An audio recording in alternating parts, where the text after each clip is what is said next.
오늘 설교 본문을 말씀드리고 함께 읽어보도록 하겠습니다. 오늘 설교 본문은 히브리서 3장 14절이 되겠습니다. 히브리서 3장 14절을 다 같이 함께 읽어보도록 하겠습니다. 우리가 시작할 때 확신한 것을 끝까지 견고히 잡으면 그리스도와 함께 참여한 자가 되리라. 아멘. 자, 저는 우리가 함께 읽어본 이 히브리서 3장 14절을 가지고 한 해를 시작하며 라는 제목으로 2023년을 시작하는 데 적용할 수 있는 그런 깨달음을 얻고자 합니다. 그러니 같은 마음으로 제목을 함께 따라 읽어주시기를 부탁드리겠습니다. 한 해를 시작하며 한 해를 시작하며 감사합니다. 어저께 송년 감사 예배 때 했던 설교 제목은 한 해를 마치며 였습니다. 한 해를 마쳤는데 불과 열 몇 시간 만에 한 해를 시작하며 라는 제목의 설교를 하게 됐네요. 어쨌거나 감사한 것 같습니다. 지난 한 해 동안 대단히 수고 많으셨고 또 새로운 한 해를 맞이하셨으니 다짐과 결단 속에서 좋은 일들을 경험하는 풍성한 한 해가 됐으면 좋겠습니다. 자, 우리가 뭔가를 시작할 때 항상 따르는 루틴 같은 것이 있을 겁니다. 군대에 있을 때는 비상이 발령되면 어떻게 행동해라 라는 그런 전투 수칙 같은 게 있거든요.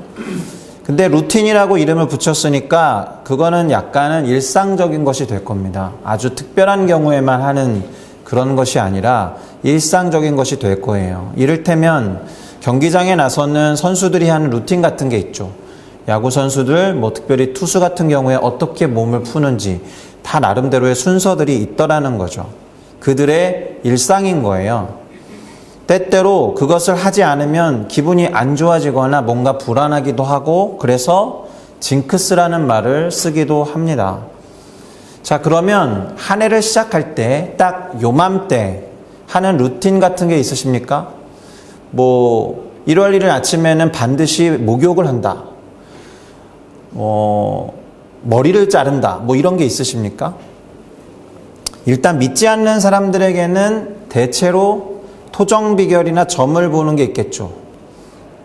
그래서 새해가 되면 점집이 그렇게나 문전성시를 이룬다고 하는 거 아닙니까?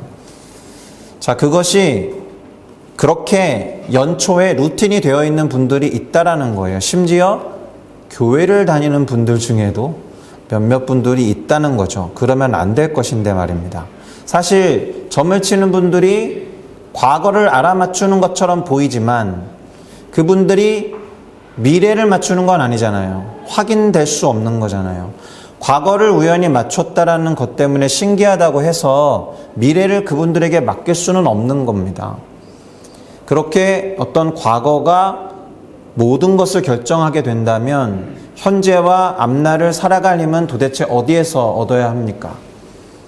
자, 어쨌거나 그런 루틴은 좀 경계하시고 하지 말아야 할 것임에 틀림이 없습니다. 자, 그렇다면 믿는 우리들에게 있는 어떤 루틴이 있을까요? 연초마다 하는 믿는 분들의 루틴. 해마다 한국에 있는 분들은 연초에 기도원에 가시는 분들이 제법 있습니다. 금식도 하고 말씀도 여러 차례 들으면서 한 해를 살아갈 새로운 마음을 얻고 다짐하는 시간을 갖기 위해서 그렇게들 합니다. 또요, 신년 축복 새벽 기도회 같은 게 있습니다. 소위 이제 신년 특세라고 부르는데요. 신년 특별 새벽 예배 또는 기도회를 말합니다. 저희 교회도 내일부터 월, 화, 목, 금요일에 진행을 합니다. 그러니 함께 오전 금식과 병행하시면서 하나님의 말씀도 구하고 뜻을 정해서 결단함으로 동참해 주시기를 부탁드리겠습니다. 또 말씀 뽑기가 있습니다. 사실 저는 별로 좋아하지 않습니다. 뭔가 이렇게 오늘은 하나님이 어떤 마음을 주실지 볼까 하고서 성경책 탁 펴가지고 여기 이렇게 찍는 분들 있잖아요. 마치 그런 느낌을 주기 때문에 말씀 뽑기를 그렇게 권장하지는 않지만, 왜냐하면 말씀 한 구절을 꼽았으면 전후 맥락을 비교해서 그게 어떤 의미인지를 파악하고 그걸 이렇게 가슴에 품어야 되는데 그냥 그 문자 그대로를 보고 좋은지 안 좋은지 분별하지 않고 받아들이는 경향이 있기 때문에 그래요. 그래서 사실 오늘 말씀 뽑거든요. 네, 말씀을 뽑는데 권면 드리기로는 반드시 그 말씀이 기록된 본문을 전체적으로 읽어보신 다음에 그래서 정확한 맥락과 의미를 가지고 그 말씀을 품으셨으면 좋겠습니다. 잘 모르겠으시면 저한테 물어봐 주시면 제가 설명을 해 드리도록 하겠습니다. 자, 그렇게 2023년 새해를 맞이했습니다. 공교롭게도 올해는 주일이어서 어떠한 루틴 때문이 아니라 주일 예배에 오신 거죠. 자, 그렇다면 우리는 이 한 해를 시작하면서 무엇을 붙잡고 또 바라보며 나아가야 할까요? 우리가 오늘 함께 읽은 설교 본문에서도 시작할 때에 확신한 것을 붙잡고 나아가라고 권면하고 있거든요. 자, 무엇을 확신하며 살아가야 하는가? 그래서 때때로 흔들릴 때도 있고 또 뭔가 어려울 때도 있는데 그때마다 다시 곱씹고 결단과 다짐을 하며 나아갈 수 있는 그 무엇이 있는가? 바로 이런 것들을 생각하지 않으면 안 된다라는 말입니다. 그러니 오늘 본문이 놓여있는 전체 맥락과 상황을 함께 살펴볼 필요가 있겠죠. 아까 말씀 뽑기도 그것이 적혀있는 본문 전체를 파악해야 된다라고 말씀드린 바와 마찬가지로요.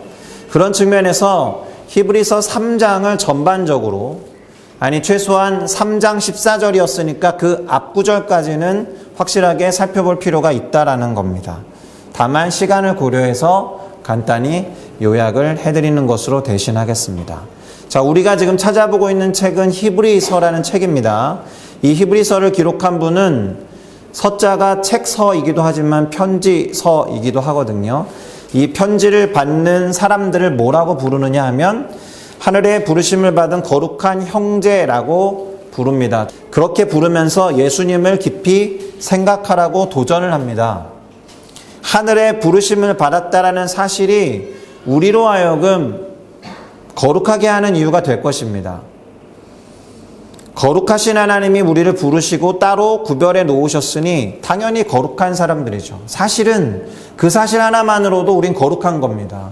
우리가 거룩히 살고자 노력하고 애쓰고 우리의 힘과 능력으로 되는 게 거룩은 아니에요. 성령이 우리 가운데 임하시면 거룩해지는 겁니다. 하나님은 우리를 따로 부르시고 따로 떼어놓으신 것 자체가 거룩인 거거든요. 그렇게 믿으셔야 합니다. 때때로 안 거룩한 것 같고 뭔가 새 속에 찌든 것 같고 크리스찬 같지 않다라는 생각이 들지라도 그건 우리 생각인 것이고 하나님이 우리를 따로 분리해서 당신의 품 안에 두신 것 자체가 거룩의 의미인 거예요. 그렇게 믿으셔야 합니다. 할렐루야. 그래서 우리를 성도, 거룩한 무리라고 부르는 것이죠. 자, 어쨌든 그렇게 성도의 다른 풀어쓴 이름, 하늘의 부르심을 받은 거룩한 형제들이라고 부른 다음에 뭐라고 했다가요? 예수님을 깊이 생각하라라고 도전했다라는 거예요. 아마도 예수님을 깊이 생각하면 거기에서 얻은 것을 통해 점점 거룩해질 수 있는 어떤 단서를 얻을 수 있을 거라고 이 히브리서를 기록한 분은 생각한 것 같아요. 그분에게 그런 영감을 하나님이 주셨겠죠. 자, 그러니 예수님에 대해서 실제로 생각을 해봐야 합니다. 예수님 하면 어떤 생각이 드십니까? 십자가, 우리를 위해서 우리의 죄와 모든 사망의 질고를 짊어지고 십자가를 지신 분, 이런 생각이 드시겠죠.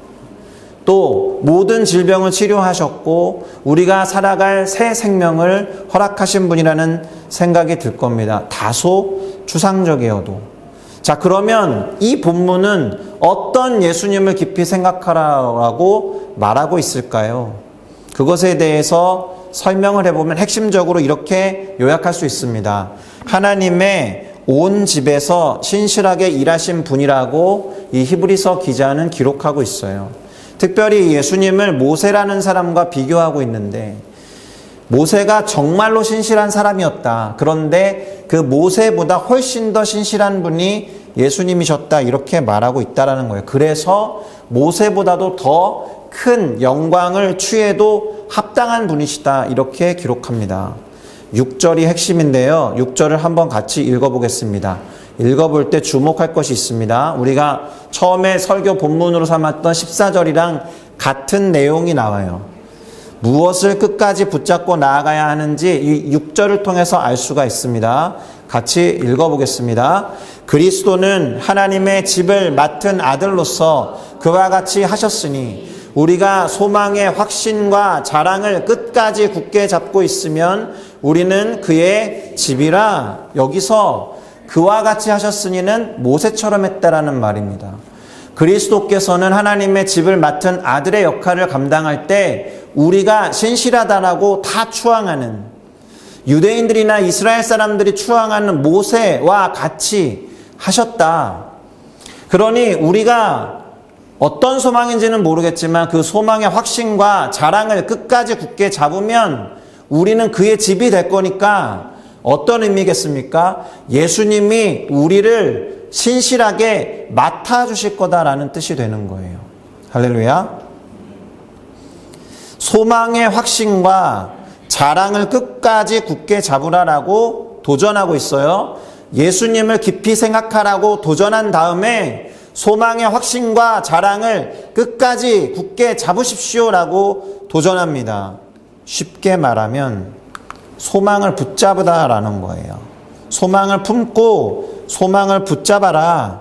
마치 한 해를 시작할 때 딱 지금과 같은 시기에 소망과 꿈을 끝까지 붙잡고 그것을 이루기 위해서 한 해 동안 노력한다면 그 소망이 이루어지는 것을 보고 경험하게 될 거야 라고 말하는 일반적인 말과도 비슷합니다. 틀린 말이 아니죠. 그러나 질문이 하나 필요합니다. 소망을 붙잡으라고 했는데 그러면 어떤 소망이냐? 도대체 어떤 소망인데 그것을 끝까지 붙잡으라고 말을 하고 있을까요? 7절에 그 힌트가 나옵니다. 역시나 같이 읽어보도록 하겠습니다. 그러므로 성령이 이르신 바와 같이 오늘 너희가 그의 음성을 듣거든 이라고 되어 있습니다. 그렇다면 이 소망은 성령 또는 주님의 음성과 관련된 소망이겠다 이런 생각이 들겠죠. 그냥 우리가 새해도 되고 했으니까 이루고 싶은 꿈, 이루고 싶은 소망, 소원을 말하는 것이 아니다라는 겁니다. 성령이 들려주시는 약속과 그분의 말씀에 근거한 소망과 소원이 되어야 한다라는 거예요. 거기에서 오는 약속을 바라고 그것이 이루어질 것을 소망하며 기대하는 삶을 끝까지 포기하지 말고 살았으면 좋겠다. 그렇게 하지 않고 만약에 흔들린다거나 완고한 마음을 가지고 그 약속이 안 될 거야 라고 신뢰하지 않으면 마치 이스라엘 사람들이 광야에서 시험을 받고 하나님의 말씀과 뜻을 거역해서 소망의 땅 가나안에 못 들어간 것처럼 안식을 얻을 수 없다라고 오늘 본문이 말합니다. 자, 이런 맥락과 상황 속에서 너희가 시작할 때 확신한 것을 끝까지 견고하게 잡으라라고 말하고 있다라는 거예요. 정리를 해보면 성령 또는 주님의 음성으로 인한 소망을 끝까지 붙잡으라는 말씀을 하고 있는 것입니다. 할렐루야. 자, 그럼 우리는 이 구절을 가지고 무엇을 생각해야 할까? 성령 또는 주의 음성으로 인한 소망. 또 다른 질문이 하나 나오죠. 성령이 이르시는 바, 곧 우리가 그의 음성을 듣는 것에 대해서 말한다라는 거예요. 아주 어려운 지점에 놓여 있습니다. 성령이 하시는 말씀, 그분의 음성을 어찌 들으란 말인가? 그렇죠? 자, 이스라엘 사람들에게는 모세라는 중재자가 있었어요. 그래서 모세를 통해서 하나님의 말씀과 약속을 듣고 출애굽을 하고는 막상 광야 생활을 시작했지만 결코 그 여정이 쉽지 않다는 것을 수시로 느끼는 상황입니다. 그럼에도 불구하고 어떤 이들은 흔들렸지만 어떤 이들은 흔들리지 않았던 이유는 모세를 통해서 말씀하시는 하나님의 약속을 들었기 때문이거든요. 중간중간 테스트처럼 다가오는 시험 또는 템테이션처럼 다가오는 유혹 이런 게 있었다라는 거예요. 그럼에도 불구하고 그들이 못 들어간 사람도 있지만 기꺼이 광야로 나아갈 수 있었던 것은 뭐 때문입니까? 모세를 통해 주어진 하나님의 약속과 그것이 이루어질 것이다라고 하는 소망 때문이에요. 말씀드렸듯이 아쉽게도 모두가 그것을 소망하면서 기꺼이 움직인 것은 아니었다. 그들 중에는 완고한 마음을 가진 사람들이 있었다. 조금만 상황이 좋지 않으면 하나님을 원망하고 소망을 내팽개치는 그런 모습들이 있었다라는 거예요. 결국 그들 중에는 가나안 땅에 들어가지 못하고 그들이 광야에서 다 죽을 때까지 광야를 떠돌아다녔어야 했다라는 거예요. 그 세대가 약속의 땅에 들어가지 못하도록 하나님이 막으셨기 때문에 한 세대를 40년으로 본 겁니다. 한 세대를 40년으로 봤기 때문에 출애굽 1세대 중에 하나님을 끝까지 신뢰하지 않고 약속과 소망을 붙들지 않는 사람들, 그 세대가 광야에서 다 죽을 때까지 그냥 40년이 아니다라는 겁니다. 자, 우리가 한 해를 돌아보면서 어제가 됐지만 2022년을 돌아보면 다사다난했다 이런 표현을 자주 쓰죠. 다사다난했다는 어떤 의미입니까? 여러 가지 일로 몹시 바쁘고 어려웠다라는 뜻이에요. 좋은 의미는 아닙니다. 그게 막 따뜻한 난자가 아니잖아요. 어려울 난자거든요. 쉽지 않았다는 겁니다. 그러니까 지난 한 해 다사다난했으니 올해도 다사다난하겠지. 그러면 힘들어져요. 그렇겠죠? 시험이나 유혹도 많겠지. 지난번에 힘들었던 것 때문에 또 힘들면 어떡하지 하는 걱정과 두려움이 앞설 수 있다라는 거예요. 누군가 외부에서 조금만 흔들어도 흔들리겠죠. 자, 이때 흔들리지 않을 수 있는 유일한 것이 어떤 소망이다라는 거예요. 오늘 말씀이 그걸 도전하고 있다라는 거죠. 시작할 때 마치 2023년 1월 1일 올 한 해를 시작할 때 확신하고 소망했던 것을 끝까지 붙잡고 나아가라. 지금 이 얘기를 하고 있거든요. 관건은 약속과 소망이 있느냐일 거예요. 그래서 어제부터 계속 강조했잖아요. 한 해를 잘 돌아보시고 반성하면 물론 제발 시간의 주관자 되시는 하나님과 함께 소망을 품을 수 있도록 계획하시라. 꼭 그런 시간을 가지시라. 다른 사람 만나서 대화하고 교제하고 사귀고 노는 것도 좋지만 시간의 주관자 되시는 영원 전부터 이제도 영원 후까지 계시는 아니요 영원 전부터 계셨던 하나님과 이 시간을 놓고 함께 고민하지 않는다라면 그 문제가 있는 겁니다. 그러니 하나님의 뜻을 아는 것, 그게 대단히 중요한 관건이 되겠죠. 성령의 음성을 들어서 하나님으로부터 주어지는 소망을 취하는 것이 우선이다라는 거예요. 하나님과 시간을 갖기 위해서 왜 사람들이 루틴으로 기도원을 가겠습니까? 왜 새벽마다 한 주간 정도는 따로 떼어서 기도를 하겠습니까? 그것이 우선적인 과제이기 때문에 그래요. 그러니 하나님의 음성을 어떻게 듣는가 하는 문제 앞에 우리는 설 수밖에 없어요. 가장 확실한 것을 하나 말씀드리면 이것밖에 없습니다. 성경을 읽는 겁니다. 그냥 읽어나가는 차원이 아니라 아주 깊이 오래 머물면서 묵상하고 음미함으로써 거기에서 하루를 어떻게 살아갈 것인지 적용점을 찾는 거예요. 말씀을 실천하기 위해서 어떻게 적용할 것인지 고민하라는 거예요. 그것이 가장 기본적이면서 분명하게 하나님의 음성과 뜻을 알게 되는 방법입니다.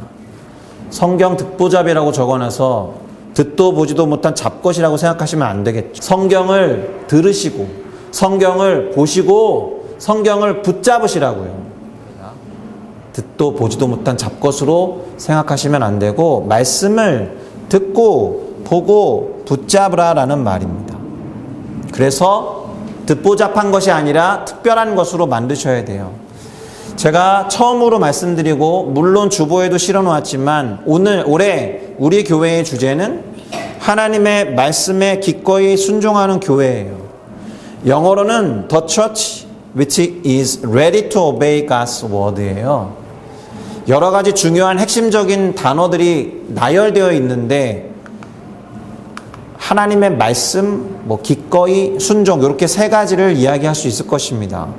하나님의 말씀 그리고 순종만큼 중요한 건 없지만 저 기꺼이라는 단어에 방점을 두고 싶어요.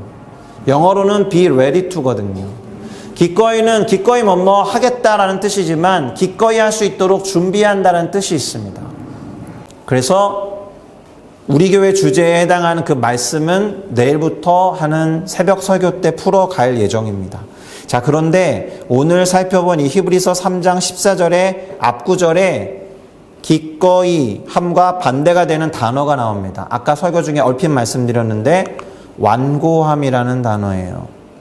하나님이 주신 소망을 기대하고 붙잡는 사람은 그 소망이 이끄는 곳으로 기꺼이 나아갈 것이지만 그래서 불편함을 무릅쓰고 그러는 와중에도 하나님을 원망하지 않을 테지만 왜요? 하나님을 신뢰하니까요. 그러나 완고한 사람은 그렇게 하지 못한다는 거예요. 싫으면 내키지 않으니까 꿈쩍도 안 하겠죠.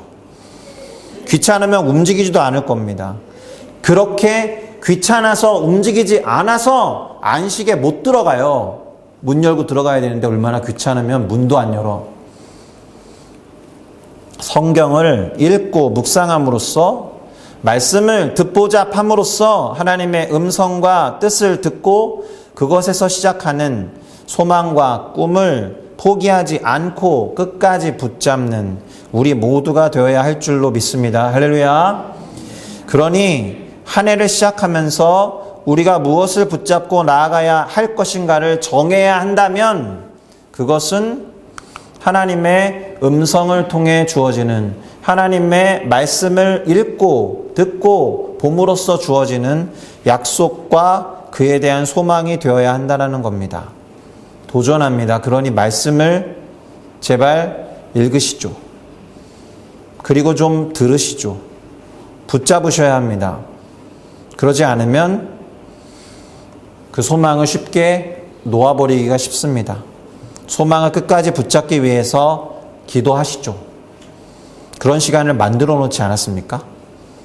내일부터 월, 화, 목, 금, 오전 6시 30분에 신년 특별 새벽 예배가 그것입니다. 자, 소망이라는 것은 우리로 하여금 힘들고 어려운 광야 같은 이 인생을 견디게 해요. 천국에 소망을 두는 사람들이 이 땅에서의 삶을 기꺼이 견디는 것과 같은 이치입니다. 그러니 하나님으로부터 주어지는 소망을 가지고 그것을 끝까지 붙잡아 하나님이 예비하신 가나안과 같은 안식에 들어가는 우리 모두가 되기를 예수님의 이름으로 축복합니다. 할렐루야. 기도하시겠습니다.